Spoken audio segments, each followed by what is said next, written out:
Hello friends, welcome back to my channel. तो आज हम बात करेंगे ऑप्शन बाइंग और सेलिंग के सेकंड वीडियो में। हमारा फर्स्ट वीडियो हमने कल पोस्ट किया था, उसमें मैंने आपको बताया था कि आपका जो माइंड होता है ना, वो ऑप्शन बाइंग में किस तरह से काम करता है और ऑप्शन सेलिंग में किस तरह से काम करता है। मैं 1 मिनट में आपको एक छोटा रिकैप दे देता हूँ, और अगर आपने वो वीडियो नहीं देखा है तो आप एक बार वो जाकर वीडियो देखिए। आपको ना ऑप्शन बाइंग में और ऑप्शन सेलिंग में कुछ डिफरेंस दिखाई देगा, जिससे आपको हेल्प हो सकती है कि आपको ऑप्शन बाई करना चाहिए या सेल करना चाहिए। ठीक है, मनी डजेंट मैटर कि आपके पास कम पैसा है इसीलिए आप ऑप्शन बाइंग कर रहे हो। ठीक है, आपकी साइकोलॉजी किस तरह से वहाँ पे इफेक्ट करती है ना, वो मैटर करता है। ठीक है, तो मैंने आपको क्या बताया था, मैंने आपको बताया था जब कभी भी ना हम ऑप्शन बाइंग करते हैं, क्या करते हैं हम ऑप्शन बाय करते हैं, तो तब क्या होता है। फॉर एग्जांपल हमने किसी ऑप्शन को 100 में बाय कर लिया। ठीक है, जब कभी भी ये बढ़ता है ना, आगे बढ़ता है, 110 जाता है, 112 जाता है, ये बढ़ने मतलब जब जब ऊपर जाता है ना, जब ऊपर वाली साइड होती है ना बढ़ने वाली, वो क्या होती है, हमें पता नहीं होता कि ये ऊपर कितना बढ़ सकता है।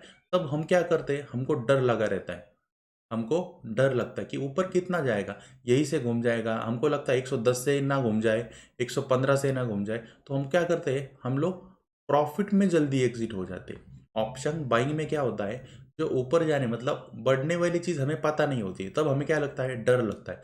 हम क्या करते थे, एग्जिट कर देते। दूसरी जगह क्या होता है ऑप्शन बाइंग में, जब कभी ये डाउन आता है, हमको ये चीज़ पता होती है कि 100 से 0 तक जा सकता है। ये चीज़ हमारे सबकॉन्शियस माइंड को पता होती है कि ये 100 से 0 जा सकता है। तब क्या होता है, हमें लॉस होने वाला होता है जब कभी 100 से नीचे आएगा, 90 80 आएगा। पर हमारे सबकॉन्शियस माइंड में ना ये पहले से फिट होता है कि ये 100 से 0 तक आ सकता है। ठीक है, तब क्या होता है, हम ऑप्शन बाइंग में बैठे रहते हैं लॉस में। आप अपने हिसाब से कंपेयर कीजिए, आप लॉस से नहीं डरते हो, ऑप्शन बायर लॉस से नहीं डरता। ऑप्शन जो बायर होता है ना, वो प्रॉफिट से डरता है, क्योंकि उसको पता नहीं होता कि प्रॉफिट में जाने वाला ट्रेड उसका कहाँ से घूमने वाला है। जो चीज़ हमें पता नहीं होती ना, वो हमें डरा रहती है। ठीक है, और अदर केस कौन सा होता है, ऑप्शन सेलिंग का। ऑप्शन सेलिंग का, जैसे मैंने आपको बताया कि जो चीज़ें हमें पता नहीं होती, उससे हमें क्या लगता है, डर लगता है। जो भी अगर आपने ऑप्शन कोई 100 में सेल कर दिया, ठीक है, वहां पर आप क्या कर रहे थे, वहां पर आप प्रॉफिट में जल्दी एग्जिट कर रहे थे। मतलब वो 110 गया, 120 गया, आप क्या कर रहे थे, एग्जिट करते थे। यही पॉइंट यहाँ पे आपको क्या होता है, आपका ये वरदान बन जाता है। क्या बन जाता है, वरदान। जैसे ही ऑप्शन 110 से 120 जाएगा, 125 जाएगा, आप क्या कर देते हो, एग्जिट। क्योंकि आपको पता तो होता नहीं कि ये कहाँ तक जाएगा, तो आप क्या कर देते हो, एग्जिट। मतलब ऑप्शन सेलिंग में क्या होता है, आप लॉस में एग्जिट हो जाते हो, लॉस में जल्दी एग्जिट हो जाते हो। वही अगर ये नीचे आ जाता है, 100 से 90, 80, 70, 60, जैसे जैसे ये नीचे आता है, ऑलरेडी आपके सबकॉन्शियस माइंड को पता होता है कि 0 तक आएगा। पर ये नीचे आते वक्त आपको क्या होता है, प्रॉफिट होता है। और ये आपको जैसे ही पता है कि ये 0 तक आ सकता है, आप क्या कहते, आप क्या होते हो, आप कंफर्टेबल हो जाते हो। मतलब यहाँ पे उल्टा होता है, आप क्या होते हो, लॉस में जल्दी एग्जिट होते हो और प्रॉफिट में बैठे रहते हो। ऑप्शन बायर क्या होता है, ऑप्शन बायर का माइंडसेट किस तरह से काम करता है, वो प्रॉफिट में जल्दी एग्जिट हो जाता है और लॉस में बैठा रहता है। इसी तरह से क्या होता है, ऑप्शन बाइंग और सेलिंग, हमारा माइंड काम करता है। ठीक है, तो मैं आज आपको ना एक थोड़ा अलग पॉइंट बताऊंगा। ऑप्शन सेलिंग में और बाइंग में हमारा जो स्टॉप लॉस होता है, हमारा क्या होता है, स्टॉप लॉस। मैं बात करूंगा सिर्फ और सिर्फ उन लोगों की जो स्टॉप लॉस और टारगेट को मानकर ही ट्रेडिंग करते हैं। स्टॉप लॉस और टारगेट, मैं उन लोगों के लिए ये वीडियो नहीं बना रहा हूँ कि जो लोग रैंडमली अपने माइंड में स्टॉप लॉस रखते हैं। ठीक है, ये वीडियो होगा जो लोग स्टॉप लॉस और टारगेट के लिए काम करें। मतलब एक बार आपने स्टॉप लॉस लगा दिया, तो आप इधर स्टॉप लॉस लोगे या टारगेट लोगे। ठीक है, मैं आपको ऑप्शन बाइंग और ऑप्शन सेलिंग के दोनों को एग्जांपल दिखाना चाहता हूँ, फिर आपको एक हेल्प हो सकती है कि आपको ऑप्शन बाइंग करना चाहिए या ऑप्शन सेलिंग करना चाहिए।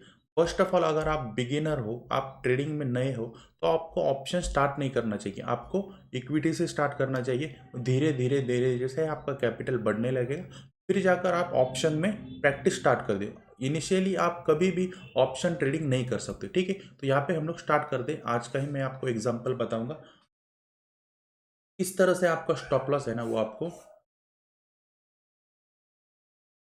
ठीक है। यहाँ पे देखिए मैंने 3 चार्ट लगाए, ध्यान से देखिए, वीडियो को एंड तक देखना ज़रूरी है। आपको बहुत चीज़ें यहाँ पे ना समझ आएगी, आपको एक हेल्प होगी कि आप ऑप्शन बाइंग करके आपको लॉस क्यों हो रहा है, और आपको ये भी समझ आएगा जो भी लोग ऑप्शन सेल कर रहे हैं उनको लॉस बड़ा क्यों नहीं होता, उनको प्रॉफिट बड़ा होता है, ठीक है। तो यहाँ पे मैंने एक चार्ट लगाया है, ये बैंक निफ्टी का हमारा चार्ट है,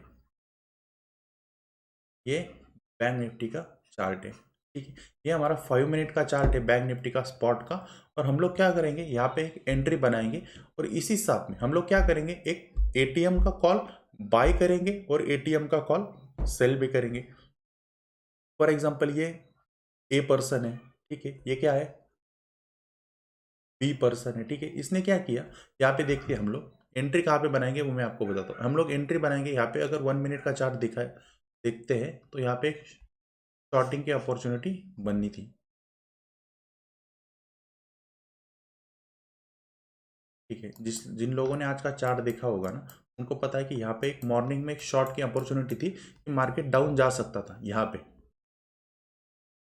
फिर नहीं भी बनती तो हम लोग जस्ट सेक ऑफ एग्जांपल यहाँ पे लेते हैं कि फॉर एग्जांपल जो 917 की कैंडल, ये कौन सी है, 915 16 17, 917 की कैंडल जब ब्रेक हुई थी डाउन साइड, हमने क्या किया यहाँ पे, फॉर एग्जांपल एक बंदे ने क्या किया, एक बंदे ने यहाँ पे कर दिया, मैं आपको पूरा चार्ट दिखाऊंगा कौन सा लगाया है क्या लगाया है, ठीक है। ये हमने लगाया यहाँ पे 44,100 का कॉल ऑप्शन। ये बंदा क्या कर रहा है, ये कर रहा है सेल, ये क्या कर रहा है 44,100 का, इसने क्या किया, पी बाई किया। ये क्या कर रहा था, ये बाइंग कर रहा था, इसने क्या किया, सेल किया। दोनों का एंट्री टाइमिंग हम लोग फिक्स पकड़ लेते और स्टॉप लॉस भी क्या करेंगे, फिक्स पकड़ेंगे, ठीक है। हमारा एंट्री लेवल क्या था, लगभग लगभग एंट्री एंट्री था हमारा 44,100, फॉर एग्जांपल 10 पकड़ लेते हैं, ठीक है। जब जब हमने एंट्री की, हमने एसएल क्या रखा, हमने एसएल रखा 50 पॉइंट का, 44,160, हमने क्या किया 60 पॉइंट का एसएल रखा। इसने भी क्या किया, जिसने कॉल सेल किया इसने भी क्या किया, इस 60 पॉइंट का एसएल पकड़ा, और इसने भी क्या किया 60 पॉइंट का एसएल इसने भी पकड़ा। अब इसने सेल कितने में किया होगा, यहाँ पे देखिए थर्ड पॉइंट का जब लो ब्रेक हुआ था, ये जब लो ब्रेक हुआ इसने क्या किया, यहाँ पे ऑप्शन सेल कर दिया, मतलब इसका एंट्री कहां पर था, इसका एंट्री कहां पर था, ये अगर लो ब्रेक होता है यहाँ पे हमने लो, यहाँ पे हमने ये लो में ब्रेक, ये क्या पे था एंट्री पॉइंट इसका 180 पे था, ठीक है। यहाँ पर जिसने बाई किया,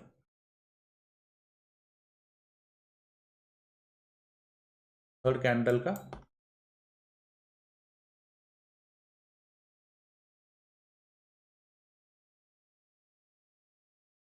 हाई ब्रेक होने पर इसने क्या किया था, एंट्री किया था। यहाँ पे देखिए अगर थर्ड कैंडल का हाई भी पकड़ लेते हैं तो ये कितना था, लगभग लगभग फॉर एग्जांपल एंट्री पॉइंट हम लोग 150 पकड़ लेते हैं, ठीक है। अभी मैं टाइम फ्रेम 5 मिनट कर दूंगा, आपको समझने में बेटर होगा, ठीक है। अभी क्या किया, दोनों ने एंट्री कर दिया सेम टाइम पे, एक ने क्या किया, सिर्फ एक ने कर दिया कॉल सेल और एक ने कर दिया कॉल बाय। अब स्टॉप लॉस किस तरह से काम करता है मैं आपको दिखाना चाहता हूँ, ठीक है। एक ने क्या किया, एक ने एसएल रख दिया, तब दोनों ने एसएल क्या रख दिया, 50 पॉइंट का एसएल रख दिया 160, यहाँ पे एक 160 का एसएल रख दिया, इसने भी 160 का एसएल रख दिया।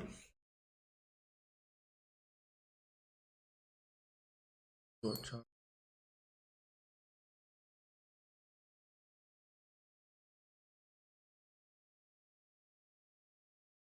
ठीक है, ये हमारा इसका कॉल का चार्ट है,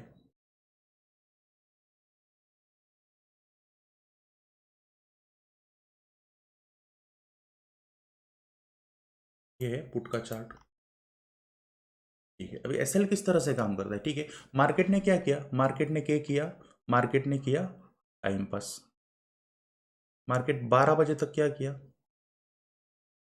टाइम पास करता रहा। जो लोग अगर एसएल के लिए वेट कर रहे हैं, मतलब जो लोग, एक प्रोफेशनल ट्रेडिंग होती है, एसएल या टारगेट, टारगेट कितना होगा 44,000 का राउंड फिगर तक टारगेट हो सकता है, मतलब पकड़ लिए 1:2।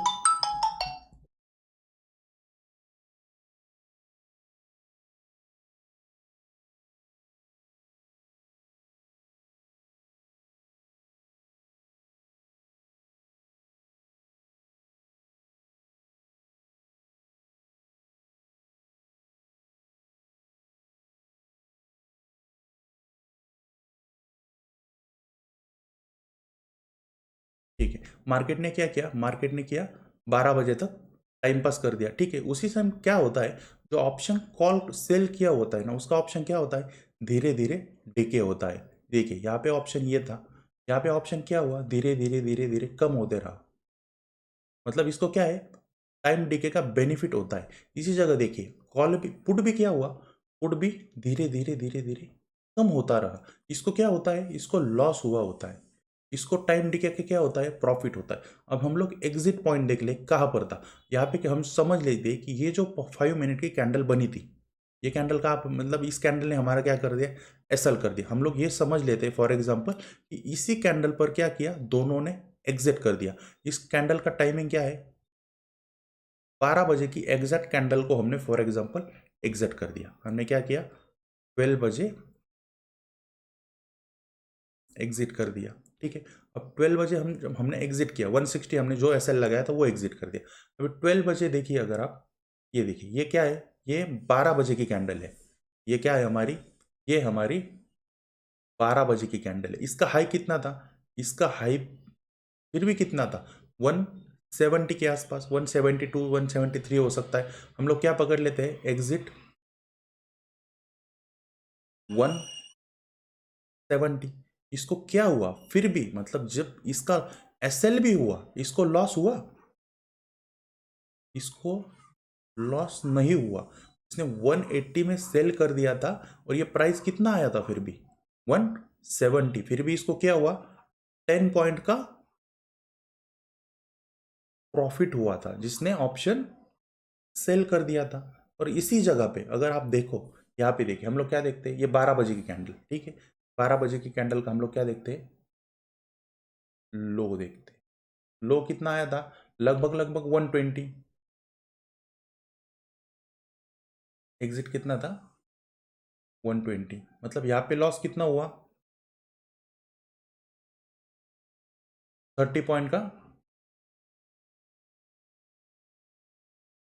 फिर भी क्या हुआ, लॉस हुआ। मतलब दोनों ने सेम जगह पे एंट्री की, सेम जगह पे एग्जिट किया, फिर भी क्या हुआ, फिर भी इस बंदे को, ये पर्सन था, इसको क्या हुआ, 30 पॉइंट का लॉस हो गया और इसको 10 पॉइंट का प्रॉफिट हुआ। ठीक है, इसीलिए ऑप्शन सेलिंग में क्या होता है, हमेशा, अगर हमने तो यहाँ पे फॉर एग्जांपल एसएल कितना पकड़ा था, सिर्फ और सिर्फ 50 पॉइंट्स का। फॉर एग्जांपल जब कभी भी 100 पॉइंट का एसएल आएगा ना, 100 पॉइंट का, तो ऑप्शन जब जो कोई भी बाय करेगा, तो उसका ना वो लगभग लगभग 70-80 पॉइंट्स है ना, 70 to 80 पॉइंट्स ये लॉस में जाएगा। अगर ऐसे ही ऑप्शन टाइम पास करेगा और जब एसएल हिट करेगा तो 70 to 80 पॉइंट लेके जाएगा ऑप्शन बायर का। और दूसरी जगह कोई भी अगर ऑप्शन सेल करता है ना, ऑप्शन सेल करता है, तो उसको क्या होगा, अगर उसने 100 पॉइंट का एसएल भी दे दिया ना, 100 पॉइंट का स्टॉप लॉस दे दिया ऑप्शन सेलिंग में, फिर भी उसको क्या जाएगा, ज़्यादा से ज़्यादा सिर्फ और सिर्फ उसके 10 से 20 पॉइंट्स ही लॉस में जाएंगे। ठीक है, तो ये ऑप्शन बाइंग और सेलिंग में ना स्टॉप लॉस इस तरह से काम करता है। ऑप्शन सेलिंग में आपका क्या होगा, टाइम डिके का आपको बेनिफिट मिलेगा। ऑप्शन क्या होगा, धीरे धीरे धीरे धीरे आपकी एंट्री से नीचे नीचे आता रहेगा। और ऑप्शन बाइंग में क्या होता है, ऑप्शन बाइंग में वो भी धीरे धीरे नीचे आता है, पर आपको क्या होता है, लॉस होता है। और ऑप्शन बायर को, सेलर को क्या होगा, उसी जगह प्रॉफिट होगा। इसीलिए ऑप्शन जो सेलिंग करते हैं, जो भी बड़े लोग होते हैं, जो भी बड़े लोग होते हैं, या एफ हो, प्रो ट्रेडर्स हो, जो भी बड़े बड़े क्वांटिटी से ट्रेड करते हैं, बड़े फंड से ट्रेड करते हैं ना, उनको क्या होता है, प्रॉफिट होता है। और जो मैंने कल आपको वीडियो में बताया वो भी हमेशा काम करता है। एक आपका माइंडसेट साइकोलॉजी उसी तरह से काम करता है, तब जाकर ऑप्शन सेलिंग में लोग ज़्यादा मतलब आप अगर बहुत देखे होंगे 66% विनिंग रेट होता है ऑप्शन सेलर का, और सिर्फ 33% विनिंग रेट होता है ऑप्शन बाइंग का। ठीक है, इसका मतलब ये बिल्कुल नहीं होता कि ऑप्शन बाइंग में लोग पैसा नहीं कमाते। ठीक है, अगर ऑप्शन बाइंग में अगर आपने एक बार पेशेंस डेवलप कर दिया, ठीक है, आपके अंदर डिसिप्लिन आ गया, ठीक है, और आपने समझ लिया कि मुझे कौन सी लेवल पर ट्रेड करना है, किस जगह पे ट्रेड करना है, कब मुझे ट्रेड लेना चाहिए, दिन में मुझे 1 से 2 ही ट्रेड लेना है। अगर आपने ये ट्रेड भी पकड़ लिया, फॉर एग्जांपल ये ट्रेड आपने पकड़ लिया, आपने प्लान बनाया कि इस लेवल के ऊपर मैं 40-50 पॉइंट्स का एसएल डालूंगा और मैं 1:2 ट्रेड प्लान करूंगा, यहाँ पे आपको बहुत अच्छा प्रॉफिट होता है। ठीक है, तो ऑप्शन बायर भी पैसा कमाता है। ठीक है, उसको क्या चाहिए, उसको चाहिए पेशेंस और डिसिप्लिन, तभी जाकर एक ऑप्शन बायर क्या होता है, पैसा कमा सकता है। ऑलरेडी उसके अगेंस्ट टाइम तो है, ऑप्शन बाइंग के अगेंस्ट है ना, टाइम पहले से ही काम करता है, टाइम तो गुजरता जाएगा, उसी हिसाब से क्या होगा, उसको लॉस होता जाएगा। ये बहुत बड़ा दुश्मन होता है ऑप्शन बायर का, और टाइम क्या होता है, इसका दोस्त होता है, किसका, ऑप्शन सेलर का। ठीक है, तो होपफुली आपको ये वीडियो अच्छा लगा होगा। अगर कल का वीडियो नहीं देखा तो एक बार कल का वीडियो भी देख लीजिए, और आने वाले वीडियोस में मैं ऑप्शन बाइंग और सेलिंग के धीरे धीरे जो भी मुझे चीज़ें आपको बतानी चाहिए तो मैं आपको क्या करूँगा, बताता जाऊँगा कंटिन्यू। ठीक है, तो मिलते हैं नेक्स्ट वीडियो में फ्रेंड्स, तब तक के लिए थैंक यू।